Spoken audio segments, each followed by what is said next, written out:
Salut, on se retrouve pour une toute nouvelle vidéo. Donc, écoutez, aujourd'hui, ça sera donc la fameuse recette de la galette. Comme je vous l'ai dit, je sais plus, je crois que c'était dans le retour de course. En fait, mon papa est boulanger, donc il tient une boulangerie. Et puis du coup, c'est vrai que comme ces derniers temps, on n'arrivait pas à trouver vraiment de bonnes galettes. Même chez les boulangers, franchement, j'avais été déçue. J'avais été déçue des galettes. Alors, est-ce que c'est parce qu'elles n'étaient pas du jour? Je n'en sais strictement rien. En tout cas, j'étais déçue. Et du coup, c'est mon chéri qui me dit, bah écoute, demande à ton père la recette, voilà, que lui, il utilise dans sa boulangerie pour pouvoir, pour qu'on puisse faire nos galettes nous-mêmes. Donc, je trouvais l'idée vraiment pas mal. Donc, du coup, il m'a donné sa recette et je vais vous la partager aujourd'hui. Donc, je vous ai fait une petite vidéo assez rapide de la préparation simple, enfin surtout de la crème frangipane, hein, finalement. Je vais vous mettre les dosages, je les ai calculés parce que lui m'avait donné ses dosages à lui, c'était des quantités monstres. Donc moi j'ai fait mon calcul, j'ai divisé pour faire, on va dire, la proportion pour faire une seule galette. Donc j'ai réussi à tomber vraiment juste. La première fois que je l'ai fait, je me suis un peu plantée dans mes calculs. Bon, je me rendais pas compte de la quantité qu'il me fallait, quoi, finalement. Donc j'avais assez de crème pour en faire deux. Là finalement j'ai redivisé encore en deux pour avoir les quantités pour en faire qu'une seule. Attention, c'est des quantités quand même pour que la galette soit assez chargée. Enfin, assez chargée, c'est-à-dire que nous, on l'aime avec quand même pas mal de crème à l'intérieur. Donc du coup, voilà. Mais je pense qu'on est tous un petit peu pareil. On aime quand même les galettes bien garnies. Petite info importante. Donc, au niveau des ingrédients, bon, c'est les ingrédients de base, poudre d'amande, beurre,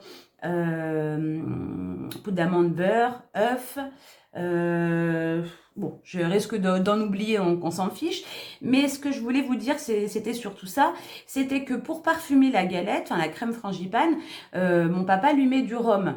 Du coup, dans la crème. Donc moi, je fais pareil parce que nous, on aime beaucoup le rhum.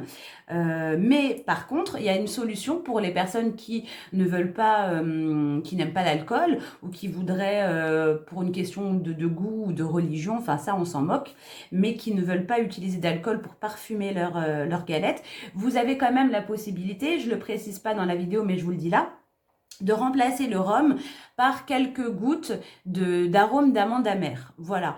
C'est pas totalement pareil, mais c'est quand même important, je pense, de rajouter un petit parfum, parce que c'est vrai que les poudres d'amande qu'on peut trouver comme ça dans le commerce sont pas, c'est pas de l'amande de ultra bonne qualité, et donc si vous ne mettez pas quelque chose en plus pour parfumer un peu votre crème, elle a tendance à être un peu fade. Voilà, moi je sais que j'avais déjà fait le test sans rhum et honnêtement c'est beaucoup, ça c'est quand même moins bon. Voilà, donc vous pouvez très bien remplacer donc le rhum par quelques gouttes d'amande amère. Et puis voilà, qu'est-ce que je voulais vous dire? Oui, au niveau justement du rhum, moi dans la recette, je mets un bouchon et demi parce que c'est ce qui me restait dans mon petit flacon. Mais vous pouvez très bien, ça c'est un petit peu optionnel, optionnel dans le sens que vous pouvez mettre la quantité que vous voulez. Si vous voulez que ça soit très aromatisé, honnêtement, un bouchon et demi pour la quantité, c'était quand même assez fort. On le sentait quand même bien, hein, donc nous ça nous dérange pas, mais on le sent quand même bien. Si vous aimez pas trop le rhum, vous pouvez en mettre moins, mettre un seul bouchon, un demi-bouchon, ça dépend de voilà. À la limite, vous pouvez très bien y aller aussi de manière y aller progressivement. Vous mettez un demi-bouchon, vous goûtez parce que vous pouvez goûter, ou vous à l'odeur de toute façon vous allez le sentir, hein, si c'est quand même assez fort ou pas. Et vous mettez la quantité que vous voulez. Ça, à la limite, vous pouvez très bien le modifier en fonction de vos goûts. Voilà, c'est ce que je voulais préciser, c'est important parce que voilà, je veux pas que les personnes qui ne consomment pas d'alcool se disent je peux pas réaliser cette recette, alors que si, vous pouvez très bien remplacer le rhum par de l'amande amère. Voilà, l'amande amère, ça vous le trouvez en grande surface, hein, au rayon pâtisserie, des petits flacons, vous le trouvez quand même assez facilement. Voilà. En tout cas, écoutez, je vous laisse avec la recette en musique. J'espère que ça va vous plaire. En tout cas, moi, je vous fais plein de gros bisous. Et puis, de toute façon, on se retrouve très prochainement dans une nouvelle vidéo. Salut les amis! Alors du coup, pour cette recette, vous allez avoir besoin de 250 g d'amandes en poudre, de 3 œufs entiers, de rhum ou alors d'arôme d'amande amère pour parfumer notre préparation, de 250 g de sucre en poudre, de 125 g de beurre mou, de 2 pâtes feuilletées ou alors de la pâte feuilletée que vous faites vous-même, ça sera encore meilleur. Et bien sûr d'une fève, ça faut pas l'oublier. Alors du coup on commence par mélanger le sucre et le beurre mou.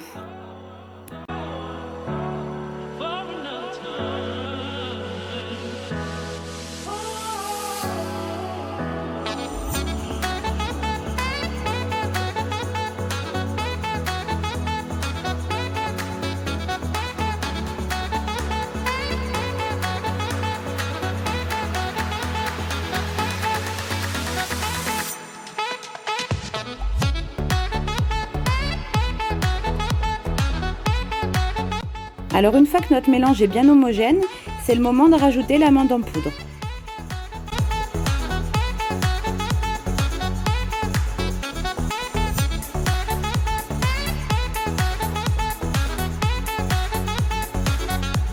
Alors à cette étape, juste avant de rajouter les œufs, j'enlève le crochet pour mettre le fouet à la place.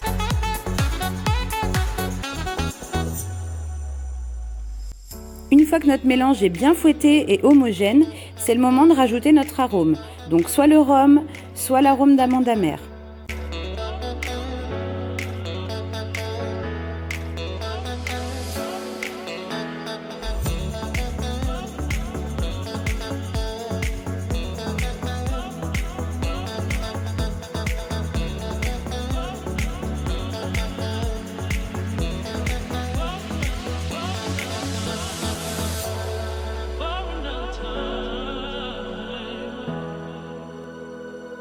Notre crème est prête, on va passer au montage.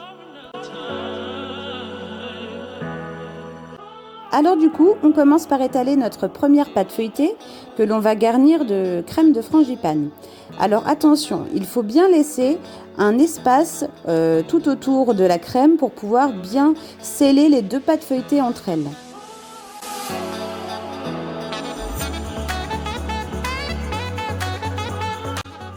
Une fois que notre galette est garnie, c'est le moment de cacher la fève.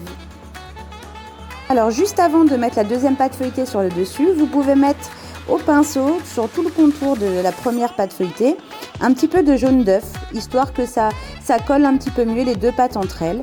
Vous posez la deuxième pâte feuilletée sur le dessus et à l'aide d'une fourchette, vous faites tout le contour comme ça, en appuyant pas trop fort non plus, pour pouvoir sceller les 2 pâtes feuilletées entre elles. Vient le moment de la décoration. Donc là, vous pouvez vraiment laisser libre cours à votre imagination. Attention de ne pas appuyer trop fort quand vous entaillez votre pâte, parce que moi, vous voyez, au milieu, j'ai un petit peu trop appuyé et du coup, la pâte feuilletée va s'écarter un petit peu à la cuisson. Au four à 180 degrés pendant environ 30 minutes jusqu'à temps qu'elle soit bien dorée. J'espère que cette recette vous aura plu et je vous fais plein de gros bisous.